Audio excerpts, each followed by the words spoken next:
வணக்கம் மக்களே, நாம இந்த ஆரோக்கியமான பதிவில் பீட்ரூட் ஜூஸில் நிறைந்துள்ள மருத்துவ நன்மைகளை பற்றி நம்ம விளக்கமாக பார்க்க போகிறோங்க. ஸோ அதுக்கு முன்னாடி பீட்ரூட் ஜூஸ் எடுத்துக்கொள்ளக்கூடிய சரியான அளவு, சரியான நேரங்களை தெரிஞ்சுக்குவோம்.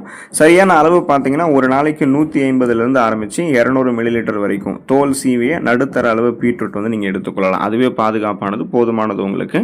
குறிப்பாக அதை சாப்பிட்றதுக்கான சிறந்த நேரம் அப்படின்றது பார்த்தீங்கன்னா காலையில் வெறும் வயிற்றில் அல்லது காலை உணவோடு சேர்த்து நீங்கள் எடுத்துக்கிறது ரொம்ப நல்லது.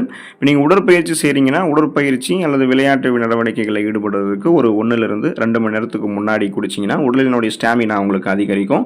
ஆக்சிஜனுடைய திறன் வந்து பன்மடங்கு அதிகரிக்கும். எப்போல்லாம் நீங்கள் எடுத்துக்கொள்ளக்கூடாதுன்னா, இப்போ செரிமான கோளாறுகள் வந்து உங்களுக்கு தவிர்க்கணும் அப்படின்னா இரவு தூங்குறதுக்கு முன்னாடி பீட்ரூட் ஜூஸ்லாம் நீங்கள் குடிக்கிறது தவிர்க்கிறது நல்லது.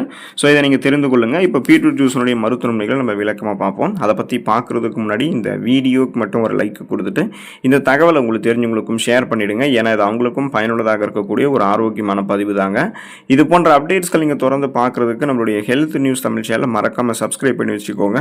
பக்கத்தில் இருக்கக்கூடிய பெல் பட்டனையும் கிளிக் பண்ணி ஆல் அப்படின்ற ஆப்ஷனையும் செட் பண்ணி வச்சுக்கிட்டீங்க அப்படின்னா நாங்கள் போடக்கூடிய எல்லா அப்டேட்ஸும் உங்களுக்கு நோட்டிஃபிகேஷன் அடிக்கடி வந்து சேரும். சரிவாங்க மக்களே, இப்போ வீடியோக்குள்ளே போயிடலாம்.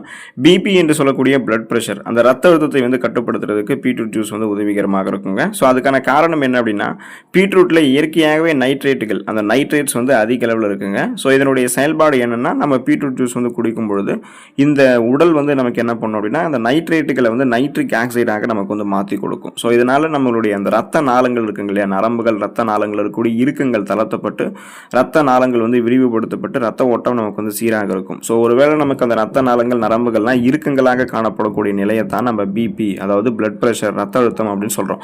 ஸோ இந்த மாதிரி ஹை பிளட் ப்ரெஷர் இருக்கு அப்படின்னா அதை குறைக்கிறதுக்காகத்தான் அந்த ரத்த நாளங்கள் இருக்கக்கூடிய இறுக்கங்களை தளர்த்தி போதுமான அளவுக்கு ரத்த ஓட்டத்தை பாய்ச்சறதுக்கு இந்த நைட்ரேட்டுகள் வந்து நைட்ரிக் ஆக்சைடாக நம்மளுடைய உடம்புகளில் பீட்ரூட் ஜூஸ் எடுத்துக்கொண்ட உடனே மாற்றப்பட்டு ரத்த ஓட்டத்தை சீராக்கி நம்மளை வந்து இயல்பாக செயல்பட வைக்கும். ஸோ ரத்த ஓட்டம் சீராக இருக்கும்போது தான் நமக்கு போதுமான அளவுக்கு ரத்த ஓட்டம் வந்து அந்த பார்த்தீங்கன்னா உங்களுக்கு வந்து பிளட் சர்க்குலேஷன் ப்ராப்பராக இருக்கும்போது ஆக்சிஜன் சப்ளை கிடைச்சி நீங்கள் சுறுசுறுப்பாக இருப்பீங்க. அதனால் இதயத்திற்குமே உங்களுக்கு வந்து பார்த்தீங்கன்னா பிளட் சர்க்குலேஷன் கிடைக்கிறதால இதய ஆரோக்கியத்தையும் மேம்படுத்திக்கலாம். ஸோ இதய ஆரோக்கியத்தை நீங்கள் தனிப்பட்ட முறையில் வந்து மேம்படுத்திக்கொள்ளணும் அப்படின்னா பீட்ரூட் ஜூஸ் வந்து எடுத்துக்கொள்ளணுங்க. ஸோ அதுக்கான காரணம் என்ன அப்படின்னா, பீட்ரூட் ஜூஸில் இருக்கக்கூடிய பொட்டாசியம் மற்றும் ஆன்டி ஆக்சிடென்ட்கள் இதயத்திற்கு பலம் சேர்க்கக்கூடியதாக இருக்குது. இதனுடைய செயல்பாடு என்னன்னு பார்த்தீங்கன்னா, உங்களுடைய ரத்த நாளங்களில் படிந்திருக்கக்கூடிய கெட்ட கொழுப்புகள், அதாவது எல்டிஎல் அப்படின்னு சொல்லக்கூடிய இந்த கெட்ட கொழுப்பினுடைய அளவை வந்து நீங்கள் கட்டுப்படுத்துறதுக்கும், ரத்த நாளங்களில் கொழுப்பு படிகிறத முன்னாடியே உங்களுக்கு வந்து தடுத்து மாரடைப்பு, பக்கவாதம் ஏற்படக்கூடிய அபாயத்தை குறைக்கிறதுக்குமே உங்களுக்கு பீட்ரூட் ஜூஸ் வந்து துணை புரியுங்க. ஸோ இதனால் பார்த்தீங்கன்னா அந்த நரம்புகள் இருக்கக்கூடிய இறுக்கங்களையும் நீங்கள் தளர்த்திக்கலாம். அதே போல் அந்த நரம்புகள், ரத்த நாளங்களில் படிந்திருக்கக்கூடிய கெட்ட கொழுப்புகளையும் அகற்றிக்கொண்டு போதுமான அளவுக்கு ரத்த ஓட்டத்தை இதயத்துக்கு அனுப்புறதால இதயத்தினுடைய செயல்பாடு, இதய துடிப்பு எல்லாமே உங்களுக்கு வந்து சீரான உள்ள இருக்கிறதால மாரடைப்பு, பக்கவாதம், இது போல இதயம் தொடர்பான நோய்கள் அந்த ஏற்படக்கூடிய அபாயம் எல்லாம் உங்களுக்கு வந்து குணப்படுத்தப்பட்டு குறைக்கப்பட்டு மீண்டும் வராமல் தடுக்கப்படும். உங்களுடைய உடல் எப்போதுமே எனர்ஜியாக இருக்கிறதுக்கு, ஆற்றலாக இருக்கிறதுக்கு, ஸ்டாமினாவை வந்து நீங்கள் அதிகரிக்கிறதுக்கு எல்லாமே பீட்ரூட் ஜூஸை எடுத்துக்கொள்ளலாங்க. அதுக்கான காரணம் என்ன அப்படின்னா, பீட்ரூட் ஜூஸ் வந்து நம்மளுடைய தசைகளுக்கு செல்லக்கூடிய ஆக்சிஜனுடைய பயன்பாட்டின் திறனை வந்து இன்னும் மேம்படுத்தும். இதனுடைய செயல்பாடு பார்த்தீங்கன்னா, இப்போ உடற்பயிற்சி செய்பவர்கள், விளையாட்டு வீரர்கள் அல்லது நீங்கள் வந்து எளிதில் சோர்வடைஞ்சிருவீங்க அப்படின்னலாம், இப்போ இவங்கெல்லாம் நீங்கள் என்ன பண்ணணும்னா பீட்ரூட் ஜூஸ் வந்து குடிக்கலாம். ஸோ எளிதில் சோர்வடைப்பவர்கள், விளையாட்டு வீரர்கள், உடற்பயிற்சி செய்கிறவங்கலாம் பீட்ரூட் ஜூஸ் வந்து குடிக்கும்பொழுது தசை சோர்வு அவங்களுக்கு வந்து குறைய ஆரம்பிக்கும். நீண்ட நேரம் சோர்வின்றி சுறுசுறுப்பாக இயங்குவதற்கான ஆற்றல், அந்த ஆக்சிஜன் சப்ளைவையும் குறிப்பாக வந்து பார்த்தீங்கன்னா ஸ்டாமினாவையும் உங்களுக்கு இந்த பீட்ரூட் ஜூஸ் வந்து வழங்கும். ஸோ நீங்கள் சுறுசுறுப்பாக வந்து செயல்படுவீங்க, உங்களுடைய வேலைகளை நீங்கள் செஞ்சு முடிப்பீங்க. திறம்பட செயலாற்றுவதற்கு பீட்ரூட் ஜூஸ் வந்து உங்களுக்கு துணை புரியும். அனிமியா என்று சொல்லக்கூடிய ரத்த சோகை நோய், அந்த நோயை நீங்கள் குணப்படுத்தி கொண்டு மீண்டும் வராமல் தடுக்கிறதுக்கு எல்லாமே பீட்ரூட் ஜூஸ் எடுத்துக்கலாங்க. அதுக்கான காரணம் என்ன அப்படின்னா, பீட்ரூட் ஜூஸில் இரும்பு சத்து, அயன் இருக்கு மற்றும் ஃபோலேட் வந்து நமக்கு நிறைந்திருக்குங்க. ஸோ இது என்ன பண்ணும் அப்படின்னா, புதிய ரத்த சிகப்பு அணுக்களினுடைய உற்பத்தியை தீவிரப்படுத்தும். அதாவது ரெட் பிளட் செல்ஸோட எண்ணிக்கையை வந்து இன்க்ரீஸ் பண்ணும். இதன் மூலமாக நமக்கு இருக்கக்கூடிய அந்த குறிப்பாக பார்த்தீங்கன்னா நமக்கு அந்த ஹீமோகுளோபினுடைய கவுண்ட் வந்து குறைஞ்சிருக்கும். ஸோ ஹீமோகுளோபினுடைய கவுண்ட் வந்து குறைஞ்சிருக்கிறதால தான் உங்களுக்கு மயக்கம், தலைவலி, குமட்டல், வாந்தி, உடல் சோர்வு, உடல் பலவீனம், கடுமையாக உங்களுக்கு வந்து கவனம் செலுத்த முடியாத நிலை, கவனச்சிதறல், கவனமின்மை எல்லாம் உங்களுக்கு ஏற்படும். இதெல்லாமே ரத்த சோகை நோய்களுக்கான அறிகுறிகள் தான். இதை சரி பண்ணணும்னா ஹீமோகுளோபின் வந்து போதுமான அளவுக்கு ஆக்சிஜன் சப்ளைவை உங்களுடைய உடல் எங்கும் கொடுத்து உங்களை சுறுசுறுப்பாக வைக்கணும். ஸோ அதுக்கு என்ன காரணமாக இருக்கணும் அப்படின்னா, அது இரும்புச்சத்து தான். ஏன்னா இரும்புச்சத்து தான் ஹீமோகுளோபினுடைய கவுண்ட்டை இன்க்ரீஸ் பண்ணுறதுக்கு, ரத்த சிகப்புகளுடைய எண்ணிக்கையை முன்னாடியே உங்களுக்கு அதிகப்படுத்தி உங்களை எப்போதுமே சுறுசுறுப்பாக வைக்குது, ரத்த சோகையை குணப்படுத்தி மீண்டும் வராமல் தடுக்குது. ஸோ அதுக்கு தான் நீங்கள் வந்து பீட்ரூட் ஜூஸ் வந்து எடுத்துக்கொள்ளணும். அப்போ தான் நீங்கள் சுறுசுறுப்பாக வந்து செயல்பட முடியும். செரிமான மண்டலத்தை பலப்படுத்திக் கொள்வதற்கு நீங்கள் பீட்ரூட் ஜூஸ் எடுத்துக்கலாங்க. அதுக்கான காரணம் என்ன அப்படின்னா, இந்த பீட்ரூட் ஜூஸில் இருக்கக்கூடிய டயட்ரி ஃபைபர், அதாவது நார் சத்து செரிமானத்திற்கு ரொம்ப ரொம்ப அவசியமானதுங்க.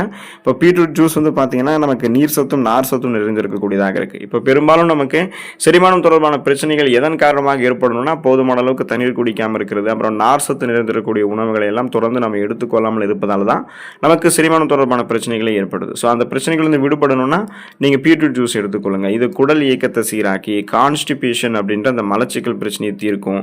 மேலும் நம்மளுடைய குடலில் இருக்கக்கூடிய நல்ல பாக்டீரியாக்களுடைய வளர்ச்சியை தூண்டி ஒட்டுமொத்த செரிமான ஆரோக்கியத்தையுமே நமக்கு மேம்படுத்தும். இதன் மூலமாக நம்ம சாப்பிடக்கூடிய உணவுகள் எளிமையாகவே செரிமானமாகும். செரிமானமான உணவுகளிலிருந்து ஊட்டச்சத்துக்கள் உறிஞ்சப்படும். ஊட்டச்சத்துக்கள் உறிஞ்சப்பட்டது போக மீதம் இருக்கக்கூடிய கழிவுகள் குடல்களிலிருந்து உங்களுக்கு வெளியேற்றப்பட்டுவிடும். உங்களுக்கு எந்த விதமான செரிமானம் தொடர்பான பிரச்சனைகளும் இருக்காது. ஒட்டுமொத்த செரிமான மண்டலத்தையுமே நீங்கள் மேம்படுத்திக் கொள்ளலாம். கல்லீரலில் இருக்கக்கூடிய நச்சுக்களை வெளியேற்றுவதற்கு, லிவரை டீடாக்ஸ் பண்ணுறதுக்கு நம்ம தொடர்ந்து பீட்ரூட் ஜூஸ் எடுத்துக்கொள்ளலாங்க. ஸோ அதுக்கான காரணம் என்ன அப்படின்னா, பீட்ரூட் ஜூஸில் பீட்டாலின் அப்படின்ற அந்த ஆன்டி ஆக்சிடென்ட் மற்றும் கிளைசின் போன்ற அமினோ அமிலங்கள் இருக்குங்க. ஸோ இதனுடைய செயல்பாடு என்னன்னு பார்த்தீங்கன்னா, கல்லீரலில் கொழுப்பு உங்களுக்கு சேர்வதை முன்னாடியே தடுக்கிறதோடு கல்லீரலில் தேங்கக்கூடிய அந்த நச்சு கழிவுகளை வெளியேற்றி அதனுடைய செயல்பாட்டையுமே உங்களுக்கு தூய்மைப்படுத்துது. அப்போ பார்த்தீங்கன்னா நமக்கு அந்த கல்லீரலில் எந்த விதமான நச்சு கழிவுகளும் இல்லாமல் கொழுப்பு படிவுகளும் இல்லாமல் பாதுகாத்துக்கணும்னா பீட்ரூட் ஜூஸ் எடுத்துக்கொள்ளலாம். இதனால் கல்லீரல் அழற்சி நோய், கல்லீரல் சிரோசிஸ் நோய் இது மாதிரிலாம் எதுவும் இல்லாமல் கல்லீரல் தன்னுடைய அந்த செல்களை மீண்டும் மீண்டும் புதுப்பித்து கொண்டு ஒரு ஆரோக்கியமான உறுப்பாக மாறும். கழிவுகளை முறையான அளவில் வெளியேற்றி கொண்டு டீடாக்ஸ் பண்ணிக்கலாம், அதாவது நச்சு நீக்கம் செய்து கொள்ளலாம். மூளை செயல்பாட்டை மேம்படுத்துறதுக்கு நீங்கள் பீட்ரூட் ஜூஸ் எடுத்துக்கொள்ளலாங்க. ஸோ அதுக்கான காரணம் என்ன அப்படின்னா, நைட்ரிக் ஆக்சைடு மூளைக்கு செல்லக்கூடிய ரத்த ஓட்டத்தை அதிகரிக்கும். ஸோ அந்த நைட்ரிக் ஆக்சைடு எங்கே இருக்குன்னு கேட்டிங்கன்னா பீட்ரூட் ஜூஸில் தாங்க இருக்குது. ஸோ இது குறிப்பாக வயதானவர்களுக்கெல்லாம் பார்த்தீங்கன்னா மூளை நரம்புகளை தூண்டி ஞாபக மறதி மற்றும் அறிவாற்றல் குறைபாடு, டிமென்ஷியா போன்ற பிரச்சனைகளுடைய தாக்கத்தை குறைக்கிறதுக்கு உதவிகரமாக இருக்கும். இதனால் இளைஞர்களாக இருந்தாலும் சரி, முதியவர்களாக இருந்தாலும் சரி, பீட்ரூட் ஜூஸ் எடுத்துக்கொண்டாங்க அப்படின்னா ஓரளவுக்கு அவங்க எதையும் எளிதில் அணுகக்கூடிய திறன், எதையும் எளிதில் கற்றுக்கொள்ளக்கூடிய திறன், கூர்மையான புத்தி போன்றவற்றை பெற்று ஒரு ஃபாஸ்ட் நிலராக சிந்தித்து செயல்பட ஆரம்பிக்கிறதுக்கு பீட்ரூட் ஜூஸ் துணை புரியும். அதுவும் வயதானவர்கள் கண்டிப்பாக எடுத்துக்கொள்ளும் போது அவங்களுக்கு ஞாபக மறதி அப்படின்றது அடிக்கடி ஏற்படாது. ஓரளவுக்கு அதை நம்ம கண்ட்ரோல் பண்ணிக்கலாம். ஸோ அதுக்காக தான் பீட்ரூட் ஜூஸ் நம்ம எடுத்துக்கொள்ளணும். தோலை நம்ம எப்போதுமே பொலிவாக வைத்துக் கொள்வதற்கு, இளமையை தக்க வைத்துக் கொள்வதற்கெல்லாமே நம்ம பீட்ரூட் ஜூஸ் எடுத்துக்கொள்ளலாங்க. அதுக்கான காரணம் என்ன அப்படின்னா, விட்டமின் சி என்று சொல்லக்கூடிய உயிர் சத்து மற்றும் ஆன்டி ஆக்சிடென்ட்கள் பீட்ரூட் ஜூஸில் ஏராளமாக நிறைந்திருக்குங்க. ஸோ அந்த விட்டமின் சி ஆன்டி ஆக்சிடென்ட்லாம் என்ன பண்ணும் அப்படின்னா, நம்மளுடைய உடலில் இருக்கக்கூடிய அந்த ஃப்ரீ ரேடிக்கல்ஸ் என்று சொல்லக்கூடிய தீங்கு விளைவிக்கக்கூடிய செல் பரவல்களை எதிர்த்து போராடி சருமத்திற்கு இயற்கையான பளபளப்பை கொடுக்கும். மேலும் சுருக்கங்களை தவிர்த்து இளமையான தோற்றத்தை உங்களுக்கு தக்க வைக்கிறதுக்கும் ஹெல்ப் பண்ணும். அதாவது முகப்பொருட்கள், கண்கரு வளையங்கள், கரும்புள்ளிகள், வயதான சுருங்கிய தோலமைப்பு, கோடுகள், கரைகள் கொண்ட மாசு மறுவணிந்த சருமமெல்லாம் இல்லாமல் மின்னக்கூடிய பளபளப்பான மிருதுவான சருமத்தை பீட்ரூட் ஜூஸ் நமக்கு கொடுக்குங்க. ஸோ அதனால தான் நீங்கள் பீட்ரூட் ஜூஸ் எடுத்துக்கொள்ளணும். நோய் எதிர்ப்பு சக்தி திறனை அதிகரித்துக் கொள்ளணும் அப்படின்னா நீங்கள் பீட்ரூட் ஜூஸ் எடுத்துக்கொள்ளலாங்க. அதுக்கான காரணம் என்ன அப்படின்னா, விட்டமின் சி, இரும்புச்சத்து மற்றும் அத்தியாவசிய தாதுக்கள் பீட்ரூட் ஜூஸில் இருக்குங்க. ஸோ இது உடலினுடைய நோய் எதிர்ப்பு சக்தி, அந்த இம்யூன் சிஸ்டத்தை வலுப்படுத்தி கிருமி தொற்றுகள் மற்றும் உடல் நோய்களிலிருந்து உடல் பாதுகாக்கப்படுவதை உறுதி செய்து, அதாவது நமக்கு இருக்கக்கூடிய சாதாரணமான நோய்களான சளி, காய்ச்சல், இருமல், தலைவலி இந்த மாதிரி நோய்களை குணப்படுத்துறதுக்கும், சீசனலாக புதுசாக அட்டாக் ஆகக்கூடிய பாக்டீரியா, வைரஸ் போன்ற பருவகால தொற்று வியாதிகளை வராமல் தடுக்கிறதுக்கும் பீட்ரூட் ஜூஸ் துணை புரிந்து ஒரு நோய் கூட நமக்கு தாக்காத அளவுக்கு நம்ம ஆரோக்கியமாக வைக்கும். ஸோ இந்த அளவுக்கு நீங்கள் நன்மைகளை பெறணும் அப்படின்னா பீட்ரூட் ஜூஸ் தொடர்ந்து எடுத்துக்கொள்ளுங்க. பீட்ரூட்டையும் சமைத்து எடுத்துக்கோங்க. மருத்துவமைகளை பெற்று நலமோடு வாழுங்க. அடுத்த ஆரோக்கியமான பதிவில் மறக்காமல் சந்திப்போம். நன்றி மக்களே.